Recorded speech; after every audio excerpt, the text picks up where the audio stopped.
And this is a special 51st anniversary of Buddha celebration for me. I'm really excited about it. And it's super profound, more than you could ever think of, more than we could ever expect.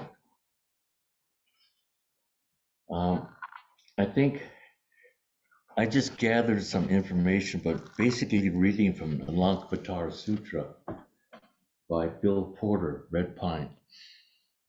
And I find his explanation of the principles of the direct experience of Buddha's knowledge is pretty good. So I'm happy because I can explain it now. Not only explain it, but demonstrate it. So you have to have both. Okay? So this is a kind of potpourri, a kind of stew that's just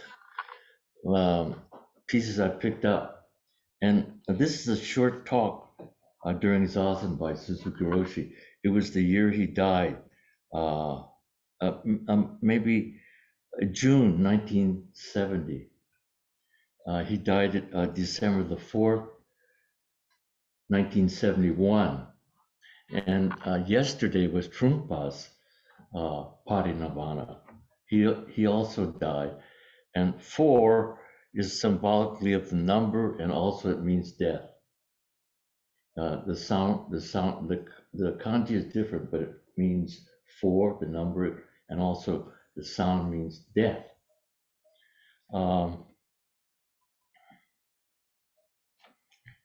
It was a historical thing that Trungpa was able to meet Suzuki Roshi. And I think when he went, he saw him, a very curious being. He went from East Coast to West Coast, snooping around, and he met Suzuki Roshi and maybe some American Indians, and just a few enlightened people. And when he met Suzuki Roshi Tassajara, he said it was like looking into a burning incense stick that's right in your face. Right in your face. It's a little bit scary. The truth is intimidating, and it's fearful, and it's rightly fearful. It's not about taxes or other conventional things. It's true fear of the intimacy that you have is so close. Okay, so in those days, I feel everything is in big decline right now. Everywhere, not just religion, not just Buddhism, Catholicism, Hinduism, politics, everything is in a great decline. And through that decline, actually, the Trungpa was able to escape Tibet at the risk of his own life to bring the Dharma here. He started out with 300 people, ended up with 30. They had no compass. They had to eat their shoes. Dharma was brought to America. We have to remember how it was brought to America. It wasn't just on an airplane. It was through hard work, life and death, compassion, great compassion. So in those days, I saw some pictures of Trungpa with his students, and they were like in their 20s. Everybody was really young, but it was a reformation. Something was turning around at that time. The 60s, Vietnam War, McCarthyism, etc., etc., etc. And he went to see Suzuki Roshi without an appointment. Appointments are good, but sometimes we should go around the appointment because appointments organize everything. Anyway, he didn't make an appointment, so he went to see Suzuki Roshi on Page Street and brought his baby son. And at first they said you have to make an appointment, but Trungpa stayed. He didn't move. And so they finally called Suzuki Roshi. And in Page Street, it's like, hey, you guys can relax a little bit, okay? On Page Street, it's like 3 stories. He's Suzuki Roshi on the second story. So they had come down all these stairs, and you could see, Trungpa could see Suzuki Roshi was very angry. So he came down and he had a very big frown on his face. And Trungpa saw that anger. And what Trungpa did was he circumambulated Suzuki Roshi 3 times. That's when you circumambulate something, first, you don't think, you just walk. That's pure circumambulation. It's you're circumambulating, you're going around sunwise something that's sacred. And after he did that, he did a gasho, and then he looked at Suzuki Roshi, and Suzuki Roshi was smiling. And so they went and blessed the baby, and as soon as the water is purified, you can actually purify water. It's been tested. So the water is purified. It's called shasui. They call it wisdom water, but it's actually purified. And so Suzuki Roshi blessed his baby. As soon as the purified water touched the baby, wah! And both of them said, Buddha. It's beautiful. That's Dharma, okay? So Trungpa died, Parinirvana, April the 4th, Buddha's birthday, birth and death. And then in December, Suzuki Roshi died December the 4th, on the 4th, the same 4 day that I was talking about, and Buddha's enlightenment. So they don't oppose each other. Life and death, all opposites coexist with each other. They are to be resolved, okay? Through some kind of training. Okay, this is a transcript from Tassajara, June 28, 1970. And it's a short talk during Zazen. It's kind of interesting. During Zazen, you're facing the wall, and he's talking spontaneously. And so you receive the impression of the talk very directly. Okay? And every time he uses the word should, it's not the finger shaking at you. It's what it is. It's as it is, okay? Okay. Yeah, it's beautiful talk, and we should know this kind of zazen. What are you doing when you're sitting? What are you not doing when you're sitting? We should know this is the universe. It's not learning how to sit. It's not counting your breaths. It's not holding your position. It's not trying to empty. But when you are actually non-doing, you become the universe. That's how great it is. That's Buddha's birthday. You're free from suffering, greed, anger, and ignorance. It's the cessation of greed, anger, and ignorance. You are one.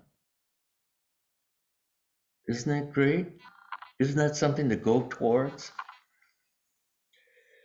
Okay, you should sit zazen with your whole body, your spine, mouth, toes, mudra. Check on your position during zazen. Each part of your body should practice zazen independently or separately. I think he means by independently, absolutely. Okay? Your toe should practice zazen independently. Your mudra should practice zazen independently. Your spine, your mouth should practice zazen independently. You should feel each part of your body doing zazen separately. Each part of your body should participate completely in zazen.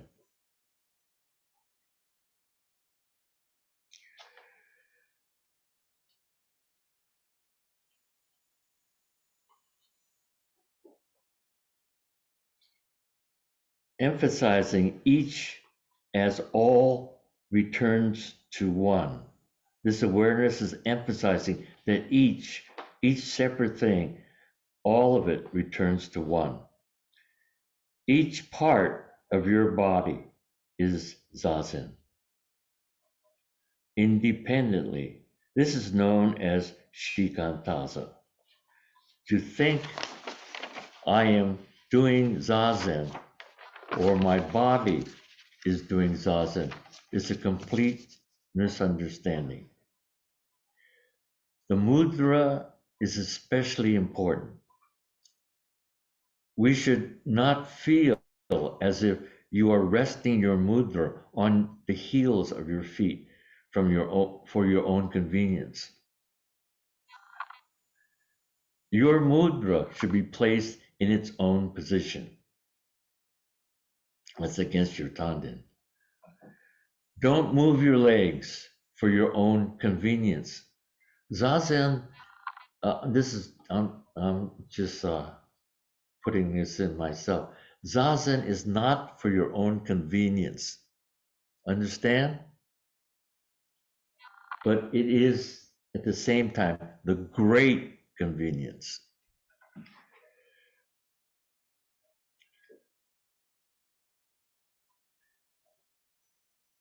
Don't move your legs for your own convenience.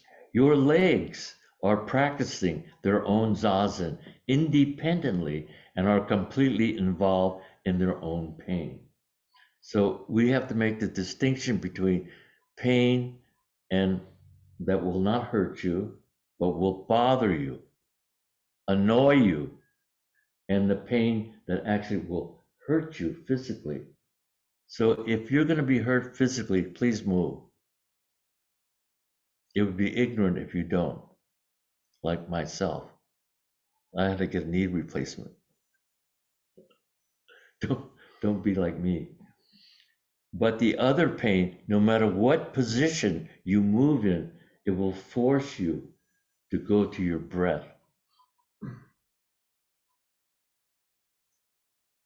Your Tanden Kikai breathing. And this is a universal fact for human beings. When you are hurt badly, you will go to your breath or you will pass out. But in Zazen, we are practicing the pain. The pain forces you to go to your natural breath, your Tanden Kikai breath. And when you become breathing from the tanden below your navel, you produce endorphin and you can stay with the pain. You will be comfortable with the pain. Okay?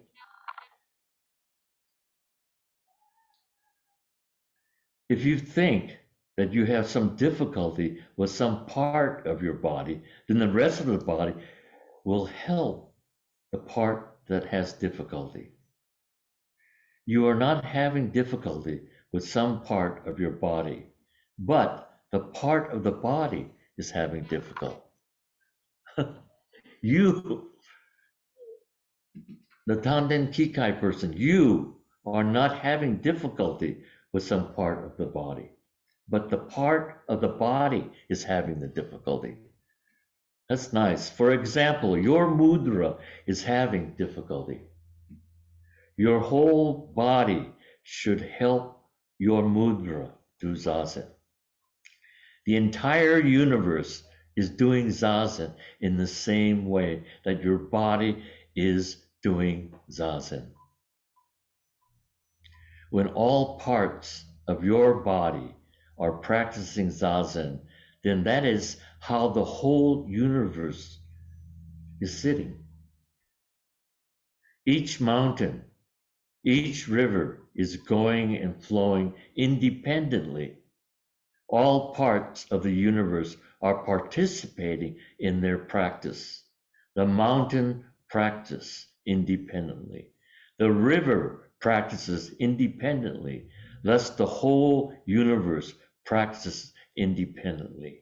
Each independency becomes an absolute, which includes everything.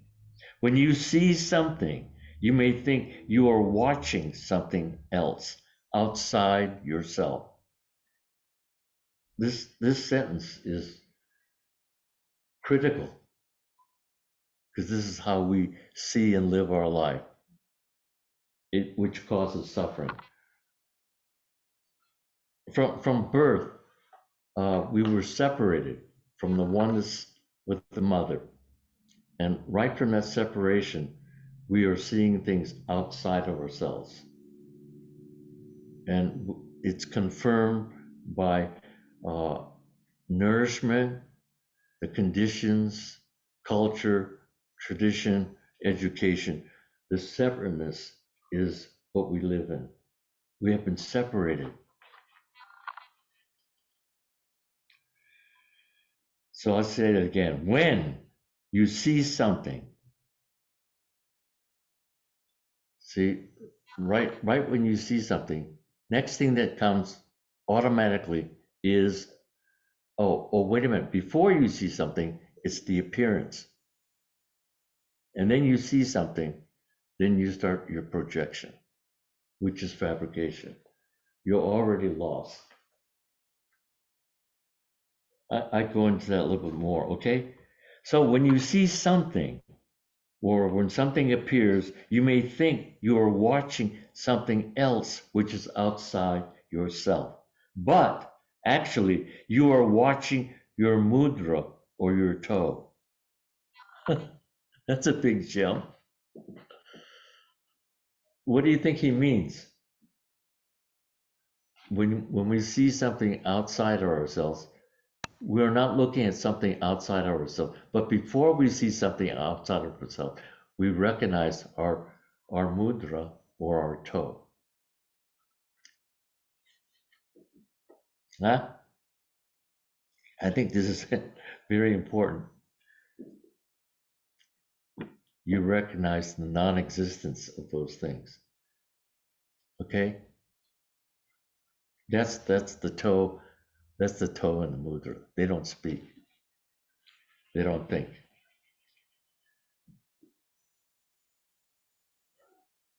This is why zazen represents the whole universe. We should train with this feeling in our practice. You should not say, I practice zazen with my body. Dogen Zenji says, and he when he speaks, he takes the phrase and then he takes the opposite. And it's saying one thing. It's putting the duality or the opposites together. Here's an example. Water does not flow, but the bridge flows. You may say that your mind is practicing zazen and ignore your body. The practice of your body and ignore your body, the practice of your body. Sometimes when you think you are doing zazen with an imperturbable mind, you ignore the body. But it is also necessary to have the opposite understanding at the same time. Your body is practicing zazen imperturbably while your mind is moving. Hey, how about that?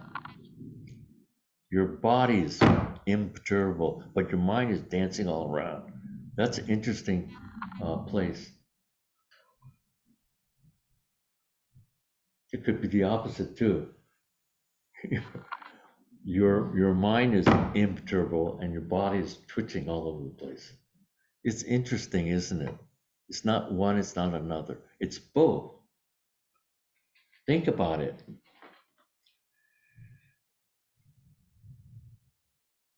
Your legs are practicing zazen with pain, the pain that I mentioned. That's okay. Water is practicing zazen with movement, yet the water is still flowing because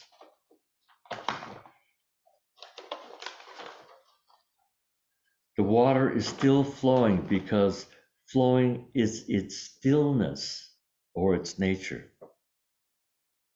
The bridge is doing zazen without moving.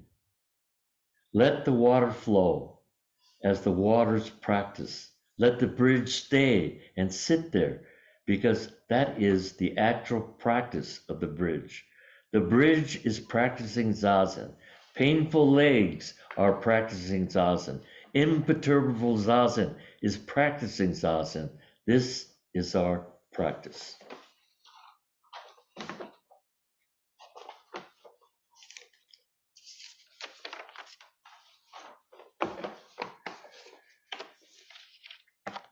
Okay.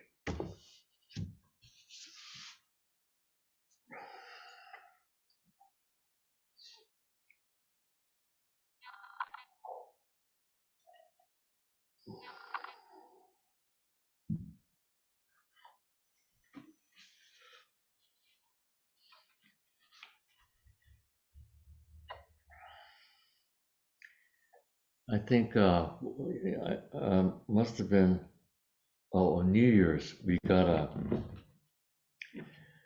a scroll from Taiwan, the late Sheng Yan's Sangha, and it said something like happy, compassion, self, and the last character is in Cantonese is doi.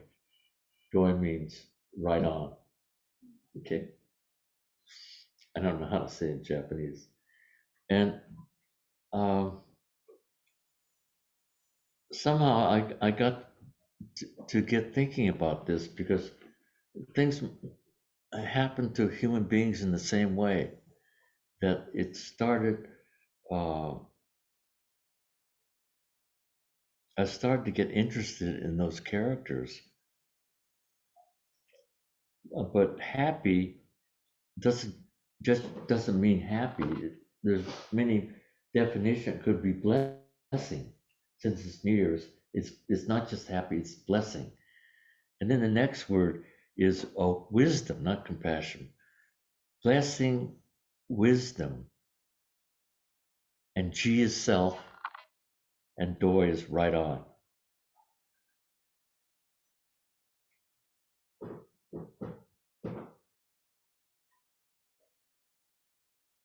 So it's blessing, wisdom, blessings for the self freely. It's beautiful.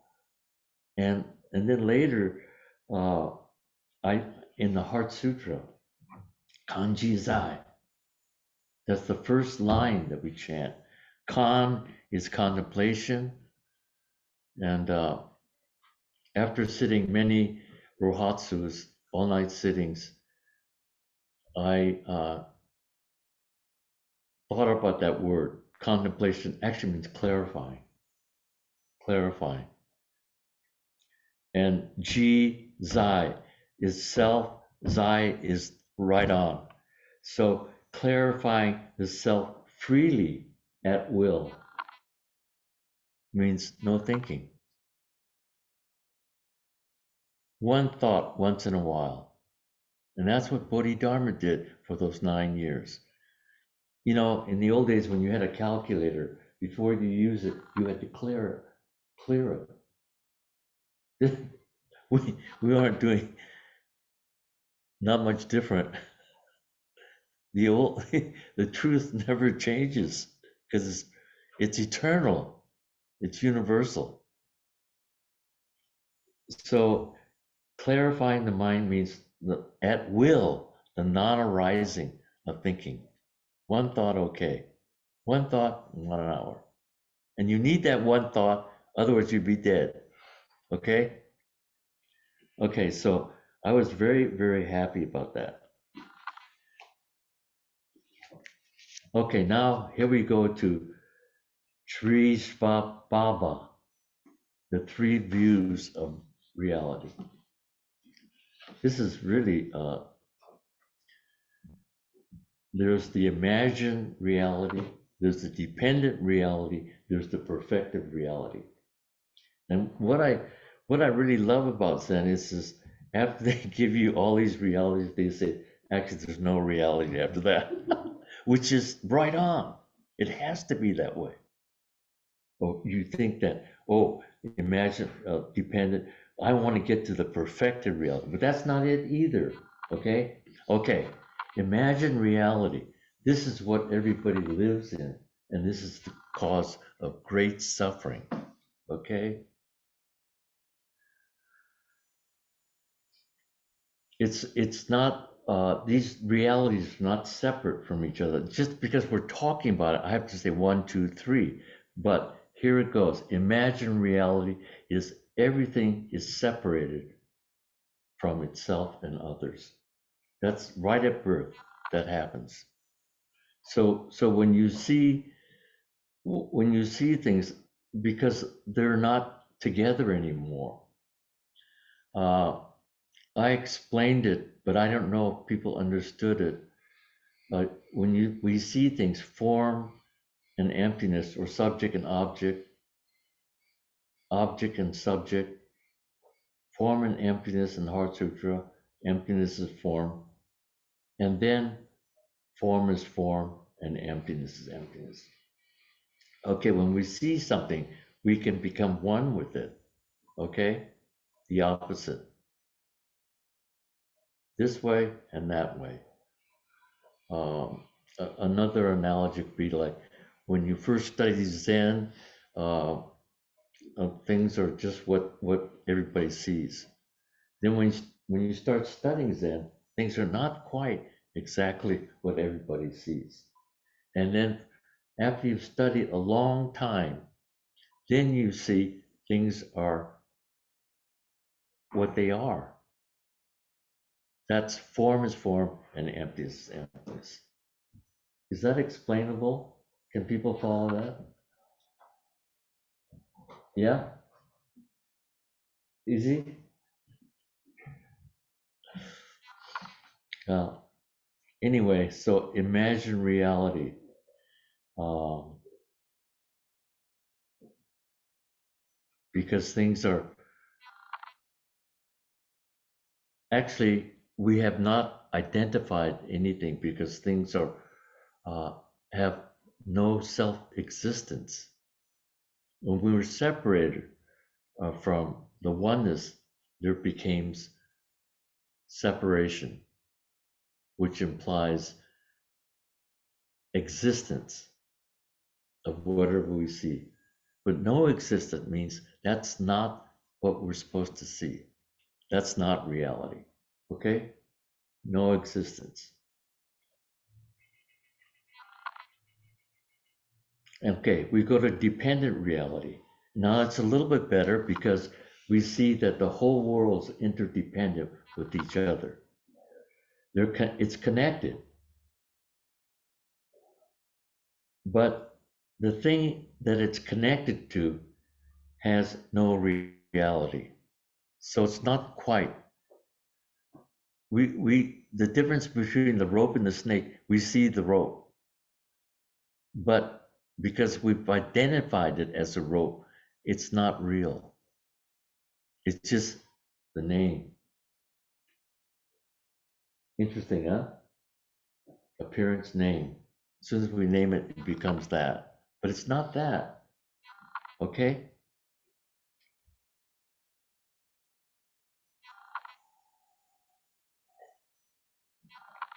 Isn't it something? That's what we're taught in school. That's a rope and that's a snake. But it's just the name. It's just the projection of the reality. Okay? And now we come to perfected reality. We neither perceive nor not perceive. Now this is a paradox, but you have to understand this paradox. we see, everybody's looking around the room, we see, but we neither see, what this is, nor do we not see this is what it is. It is and it isn't together. Most of us says it is, and the other one says it's not. But when it's together, that's reality. Hey, how about that, huh? But then you think that, geez, then now I've arrived at perfected reality. Even the word is seductive, perfected. But actually, there's no reality.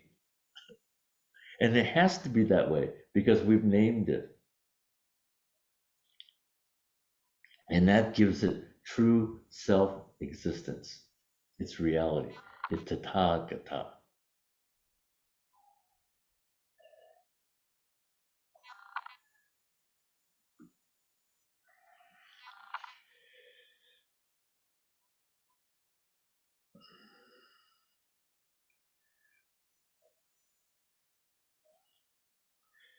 You know, these are like the 5 dharmas.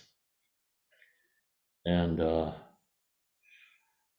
sometimes dharma with a small d is like a thing. And sometimes dharma with a big D is the teaching, is the universe. Okay? Okay, this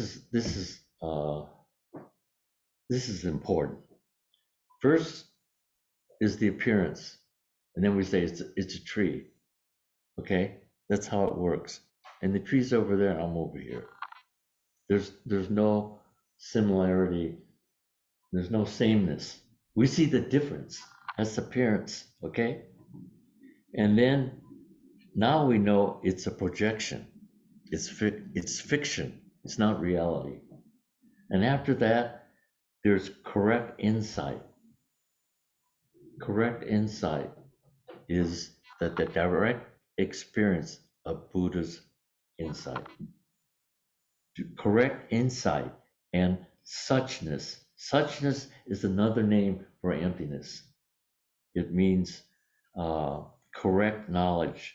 The experience it means reality, suchness, tatata. So that's how these living and seeing is transformed into the Buddhist world, into the real world, not the Buddhist world, but into the world of reality. Any comments or questions, huh?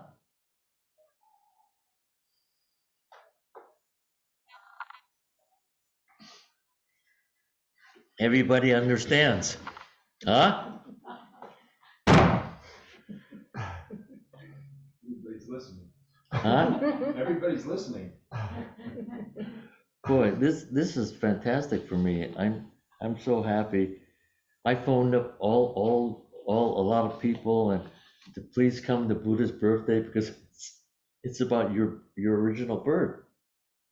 You can't miss it, you know? It's a celebration.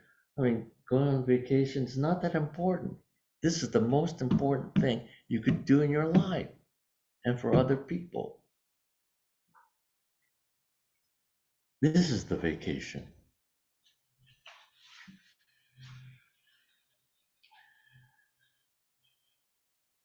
Okay, that's my first page of notes. And this is from the Lankavatara Sutra. And I address you people as adepts. Adept, you know what an adept is? Really strong practice, you know? And strong intention. Okay, this is the most important thing in the Dharma. The idea of no self. And not just the idea of no self, the idea that there is no self in things that belong to you.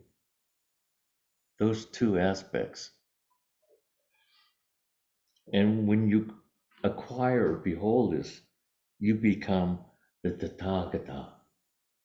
You become the Dharmakaya. You become Vairoshan. You become Buddha. That's what it means. Small idea. The idea of the self. Your idea of the self is non-existent. Can you show me, can you tell me, as everything is changing, what the idea of the self is? That's how important this is. Neither beings, neither human beings, nor objects or things have a self. And this is how Buddha broke it down. Like in the Heart Sutra, we chant the five skandhas. Okay, the five skandhas, when they interact with each other, make the small self, the ego self, the self-centered self. Okay, and what are the five skandhas? Perception, consciousness. Form, well, something material, form. Okay, sensation, perception, discrimination. Sometimes discrimination is memory. Interesting. Memory and consciousness. These external and internal consciousness make up our small self, make up the volition, discrimination,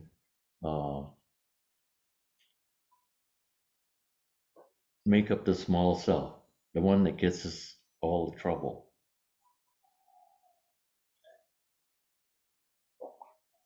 So in the Heart Sutra, to chant it, Avalokiteshvara is talking to Shariputra.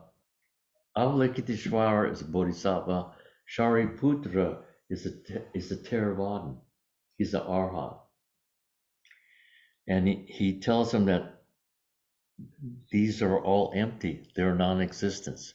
They have no self-existence, meaning there's no self. Okay? And there and kind of like a assemblage of each person who he or she thinks they are. And this is tied to or arising these skandhas from ignorance, from our ignorance, or from our habit energy, which is karma, which makes desire and grasping and attachment, which cause suffering. There it is, 2,589 years ago. This is what Buddha said.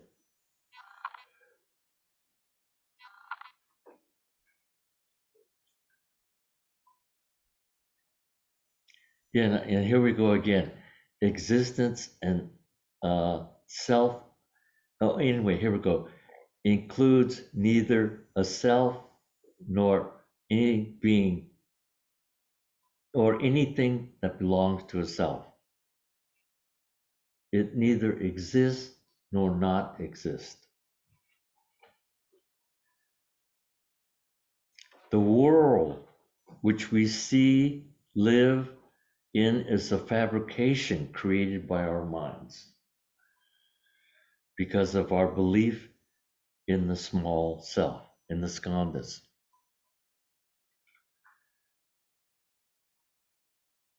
So as you all are adepts, as you train steady constantly, you advance to the eighth bhumi, the eighth ground. There are 10 grounds. The eighth ground, which is called the Akala, and this separates the Theravadins from the Mahayana tradition. The Akala means you don't slide back because you've seen no self. You've had the direct experience of no self, not just one time, but many times, because things are changing. Okay? So the Akala, eighth stage bhumi, and it goes, the ninth stage or the Bodhisattva stage, and that's the Dharma cloud. The 10th stage is good wisdom. That's Tathagata. That's the Dharmakaya. It's within reach. It's closer than you think. But you have to train. You need to train. And so the conclusion here is all because we see no idea of self. It's there are selves in this room. It's the idea. Isn't that easier to understand? It's the idea of ourselves. All because we see no idea of the self in anything, in any self-existence. This is the meaning of no self, and this is Buddha's birthday celebration. Oh, yeah, I wanted just to read 2 paragraphs from Lankavatara Sutra.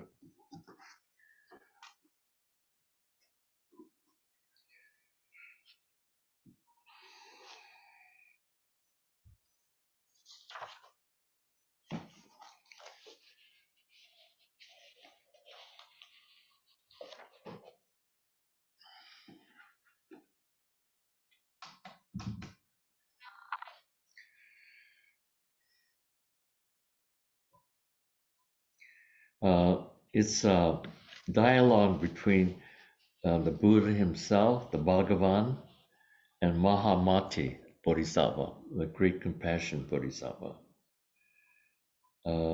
Chapter 24. Furthermore, Mahamati Bodhisattvas should become adept at examining the 2 kinds of phenomena that have no self. 2 kinds of phenomena which have no self. And what are the 2 kinds of phenomena which have no self? Neither beings nor dharmas, neither beings nor things have a self. And what does it mean that beings have no self? The assemblage of the skandhas arise from ignorance, karma, desire, and include neither a self nor anything that belongs to a self.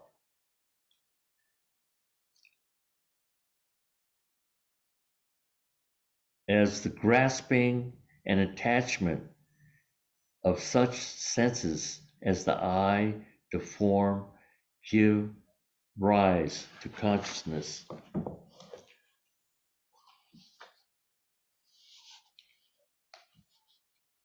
and the world of objects that are perceptions of one's own mind are fabricated and manifested from one's own projection.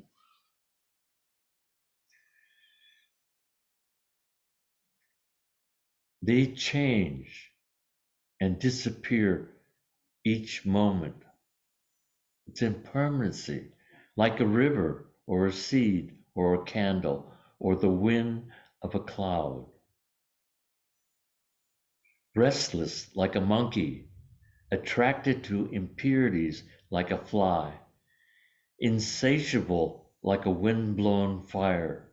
They move like water wheels through life after life and bodily form after bodily form, impelled by habit energy without beginning, like figures produced by some sort of magic trick or spell or mechanical device. To be skilled in the knowledge of such appearances means to know that beings have no self. One more.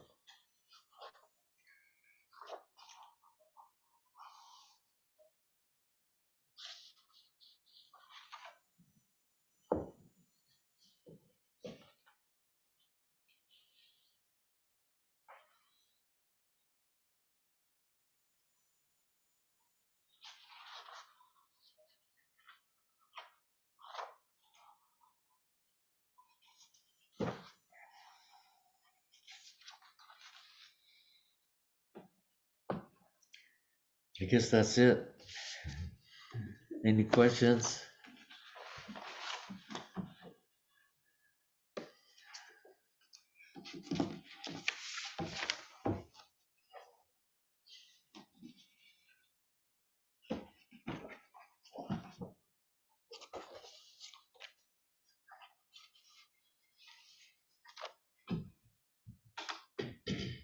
Okay.